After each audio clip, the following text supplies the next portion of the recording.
I'm Director of Water at Leeds. That covers water in all its different forms, but personally my own research expertise is in water in the environment in the UK. What we're trying to do as researchers is to drive innovation in industry and commerce, allow the UK-based industry to be world leading in water research, and many of the water companies in the UK are world leading. What we're interested in doing in the university and through Water at Leeds is creating a collaborative attitude to research and to interdisciplinary research. So we realise that there's a lot of grand challenges out there that require us to not to be siloed within our individual disciplines, but to cut across additional disciplinary boundaries and work together to solve those grand challenges. So it means that engineers need to work with geographers, geographers need to work with earth scientists and so on, and we need to be able to put all those people together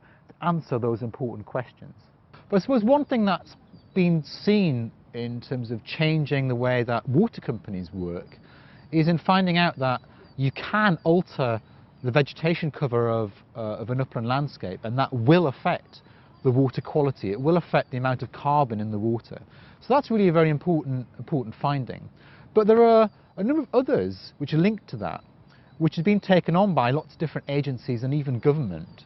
And one of those is the fact that we found lots of holes which exist in the upland landscape, in these peat bogs, that we didn't really realise were there, or if we did, we kind of just ignored them. And we found that these holes are actually really very important because we've done things to the landscape that are causing more of these holes to appear, and the peat's disappearing beneath our feet because of things we've been doing to that landscape. So by understanding how land management can impact climate change and how it can impact water quality, that's going to make an impact on people's lives today. Firstly, by providing potentially a cheaper source of clean water. I mean, we don't want our water bills to keep rising and rising, so we want to save people money.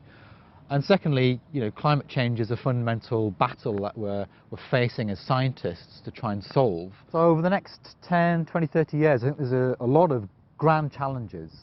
How are we going to supply water to 9 billion people? We don't even supply water to 6 billion people today adequately. And with climate change as well, I'm thinking about floods and droughts, perhaps in places where there haven't been a regular occurrence in the past. How do we predict them? How do we protect people from those sorts of hazards? Big challenges, but I think we can look to the next 10, 20, 30 years with optimism, because I think we can invest in science to try to tackle these challenges head on, and that's going to involve collaboration, of course.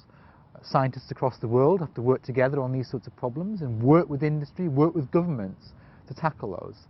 So I think it's an exciting period coming up, but a challenging one.